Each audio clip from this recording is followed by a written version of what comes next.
Hello friends, स्वागत करती हूँ आपका आपके अपने चैनल सोनी स्टोरी पर। शुरू करते हैं आज की कहानी। किसी राज्य में एक प्रतापी राजा हुआ करता था। वो राजा रोज सुबह उठकर पूजा पाठ करता और गरीबों को दान देता।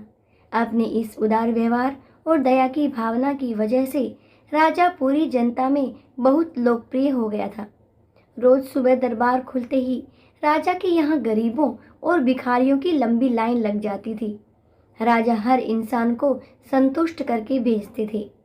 किशन और गोपाल नाम के दो गरीब भिखारी रोज राजा के यहाँ दान लेने आते। राजा जब किशन को दान देता तो किशन राजा की बहुत वाहवाही करता और राजा को दुआएं देता। वहीं जब राजा गोपाल को दान देता तो वह हर बार एक ही बात बोलता, हे ईश्वर, तू बड़ा दयालु है, तूने मुझे इतना सब कुछ दिया। राजा को उसकी बात थोड़ी बुरी लगती। राजा सोचता कि दान मैं देता हूँ और ये गुणगान उस ईश्वर का करता है। एक दिन राजकुमारी का जन्मदिन था। उस दिन राजा ने दिल खोलकर दान दिया। जब किशन और गोपाल का नंबर आया तो राजा ने पहले किशन को दान दिया और किशन राजा के गुणगान करने लगा। लेकिन राजा ने जैसे ही गोपाल को दान दिया तो वो हाथ ऊपर उठा के बोला, हे ईश्वर, तू ही अन्नदाता है। आज तूने मुझे इतना दिया, इसके लिए प्रभु तुझे धन्यवाद देता हूँ। राजा को यह सुनकर बड़ा गुस्सा आया। उसने कहा कि गोपाल, मैं रोज तुम्हें दान देता हूँ, फिर तुम मेरे बजाय ईश्वर का गुणगान क्यों करते हो? गोपाल बोला, राजन, देने वाला तो ऊपर बैठा है, वही सबका अन्नदाता है, आपका भी और मेरा भी। यह कहकर गोपाल वहां से चला गया। अब राजा ने गोपाल को सबक सिखाने की सोची।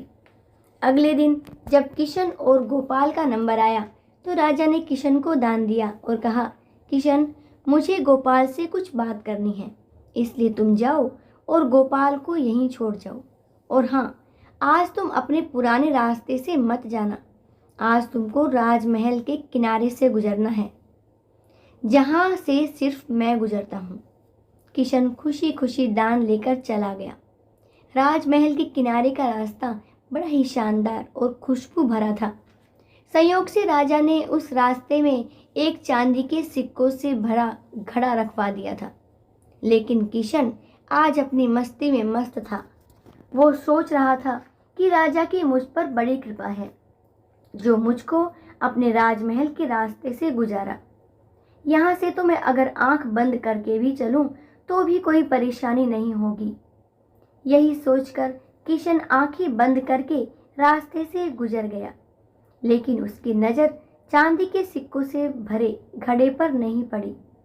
थोड़ी देर बाद राजा ने गोपाल से कहा कि अब तुम जाओ, क्योंकि किशन अब जा चुका होगा, लेकिन तुमको भी उसी रास्ते से जाना है जिससे किशन गया है। गोपाल धीमे कदमों से ईश्वर का धन्यवाद करते हुए आगे बढ़ चला। अभी थोड़ी दूर ही गया होगा कि उसकी नज़र चांदी के सिक्कों से भरे घड़े पर पड़ी। गोपाल घड़ा पाकर बड़ा खुश हुआ। उसने कहा, ईश्वर, तेरी मुझ पर बड़ी अनुकंपा है, तूने मुझे इतना धन दिया। और वो घड़ा लेकर घर चला गया। अगले दिन फिर से जब गोपाल और किशन का नंबर आया तो राजा को लगा कि किशन घड़ा ले जा चुका होगा, इसलिए उसने किशन से पूछा, क्यों किशन, कल का रास्ता कैसा रहा? राह में कुछ मिला या नहीं? किशन ने कहा, महाराज, रास्ता इतना सुंदर था कि मैं तो आंखें बंद करके घर चला गया।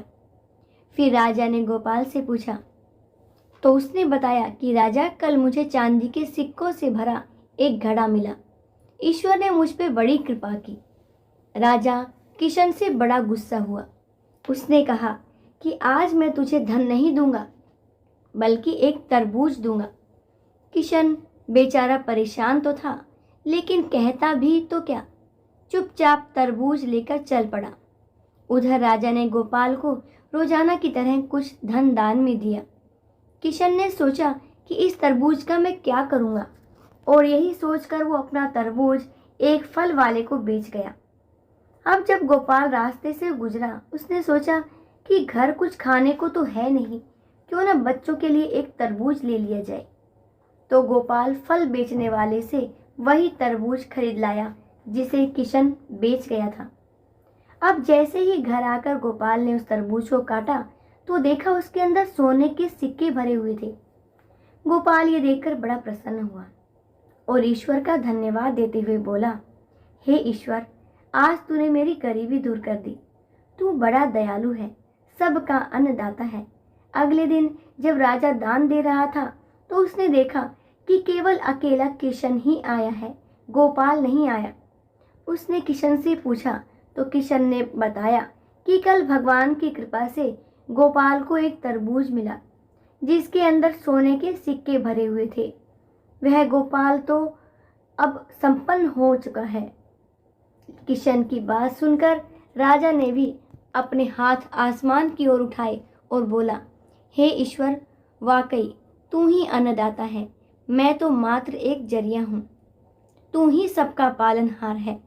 राजा को अब सारी बात समझ आ चुकी थी। तो दोस्तों, कैसी लगी मेरी कहानी कमेंट करके ज़रूर बताइएगा। अच्छी लगी हो तो लाइक कीजिएगा।